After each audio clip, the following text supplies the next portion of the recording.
Today is Sunday the 26th of July 2015, and this is an update on videos from Igor Kostelac, or Separated Society, regarding Nibiru.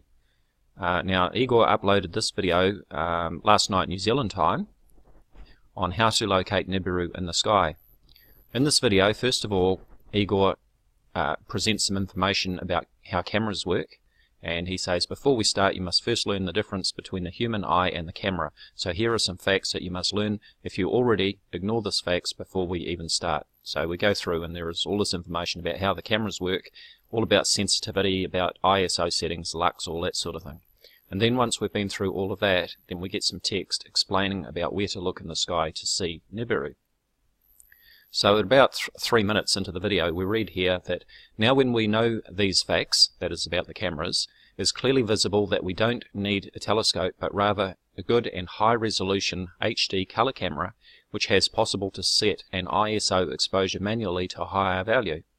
So let me be straight with this rule. The light that appears in the Scorpio constellation is not visible with a human eye, but is visible with the sensitive ISO camera settings.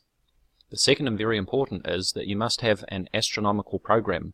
I recommend you Starry Night, Backyard, or Stellarium in a worst case. What you need to do is find in the astronomical program the position of Scorpio constellation and locate on which side of the world this is located placed. For that precision orientation, you will need simply an standard compass. Well, now the last, but unfortunately the most important thing, is your location with the view on the certain part of the horizon where the altitude of the horizon is not higher than 30 to 40 meters above the sea. This is why I use panorama cameras, because I don't have that kind of view in my home location, not even nowhere near. The closest is about 100 kilometers away, but you who has a beautiful long view at the very low horizon, you are lucky bastards who can easily take beautiful photos in this early stage.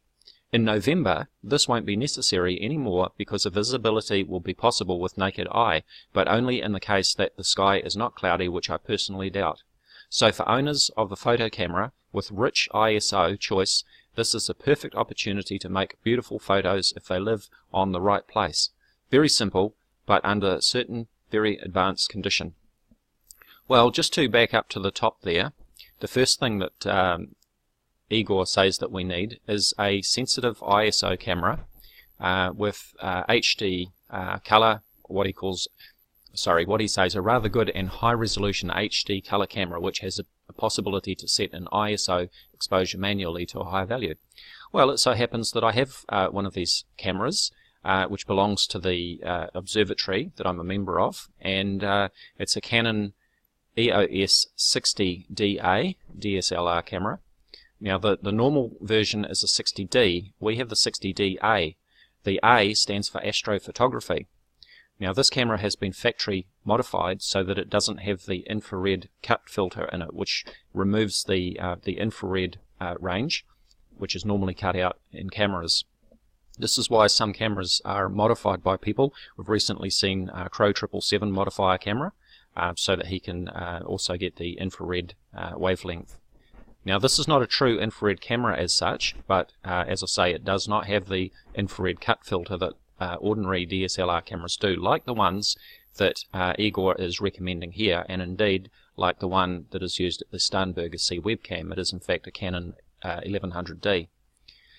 So this camera is a DSLR which does in fact have the high ISO exposure that you can set manually, and it does have the ability to take long exposures such as 30-second exposures, or even longer if you use an intervalometer.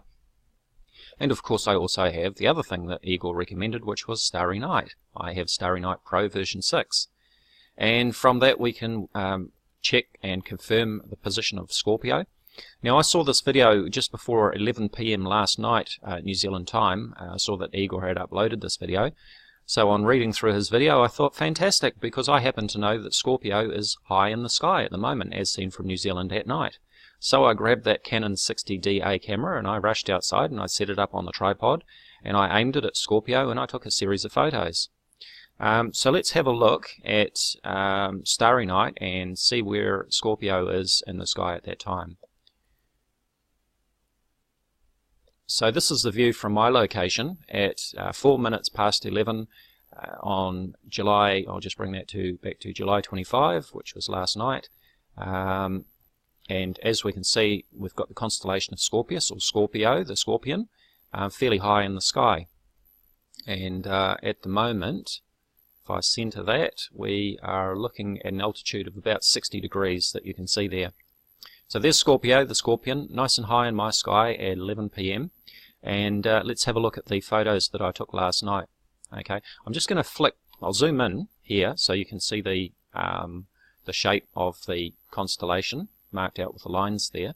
Okay, and I'll just flick backwards and forwards as I show the shape of the Scorpion in the sky. So here is the tail, here is the end of the tail, and we're curving around, and then we're coming down the body here, and this is the head end here. Now this reddish star here is the star called Antares, which is the heart of the Scorpion.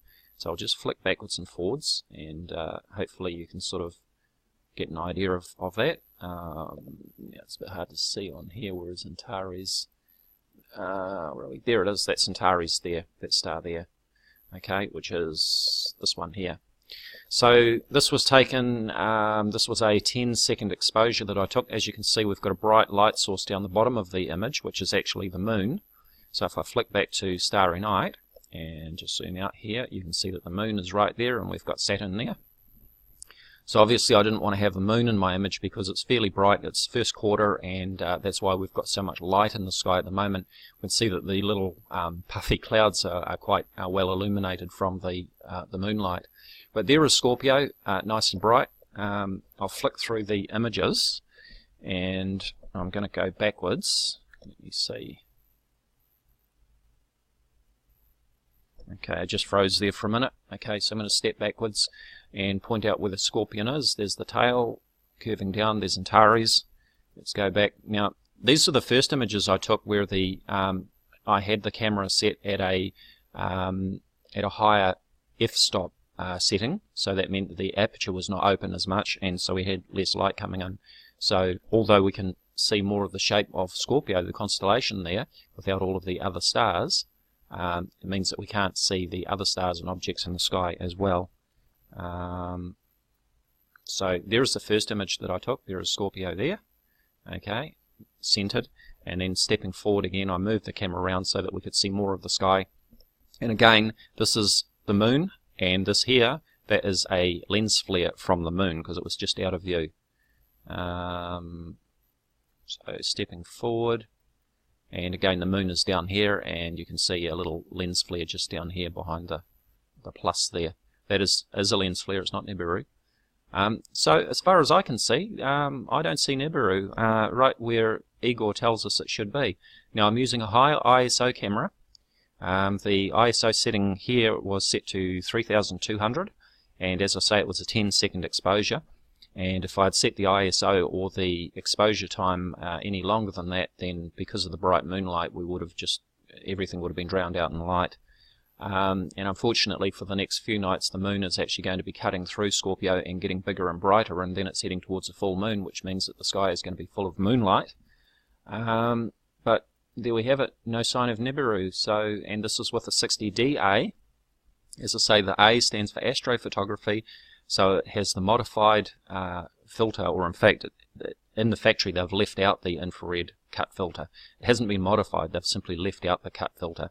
If you get the standard camera, then you have to modify it to actually remove that filter if you want to do good astrophotography and have those reds and infrared colors, the hydrogen alpha spectrum that we're looking at there. So as I zoom in, you can see some of the reds here, and again, this is cloud, but there we go.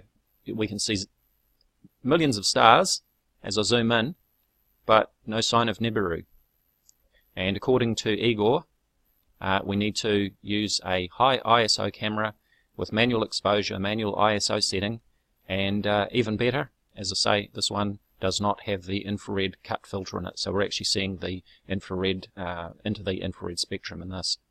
So Igor, maybe you can explain why I'm not seeing Nibiru in these images. I can take some more for you over the next several nights, and preferably when the moon is out of the sky. Let's just have a look at that. I'll just zoom out a little bit, and I'll step this forward one day at a time. and we will see that the moon is going to cut through Scorpio, or just off the end of Scorpio, so it's going to create a lot of light. So by the 28th of July, let's have a look at the phase of the moon. We can see that the moon is actually getting pretty big there. So it's, what have we got? Nearly 12 days old. Full moon is 14 days old, so that moon's going to be pretty bright and drowning out a lot of the sky with moonlight. So there we have it. We followed your instructions, Igor, and no sign of Nibiru. Where is it? I can't see it. Hello YouTube, this is Dazza the Cameraman. Today is Sunday the 26th of July 2015, and this is an update on videos from Igor Kostelac, or Separated Society, regarding Nibiru. Now, Igor uploaded this video last night New Zealand time on how to locate Nibiru in the sky.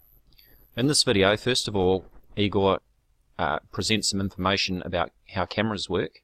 And he says, before we start, you must first learn the difference between the human eye and the camera. So here are some facts that you must learn. If you already ignore these facts before we even start. So we go through, and there is all this information about how the cameras work, all about sensitivity, about ISO settings, lux, all that sort of thing.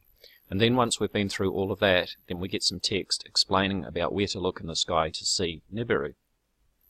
So at about 3 minutes into the video, we read here that now when we know these facts, that is about the cameras, it's clearly visible that we don't need a telescope, but rather a good and high-resolution HD color camera, which has possible to set an ISO exposure manually to a higher value. So let me be straight with this rule. The light that appears in the Scorpio constellation is not visible with the human eye, but is visible with the sensitive ISO camera settings. The second and very important is that you must have an astronomical program. I recommend you Starry Night, Backyard, or Stellarium in a worst case. What you need to do is find in the astronomical program the position of Scorpio constellation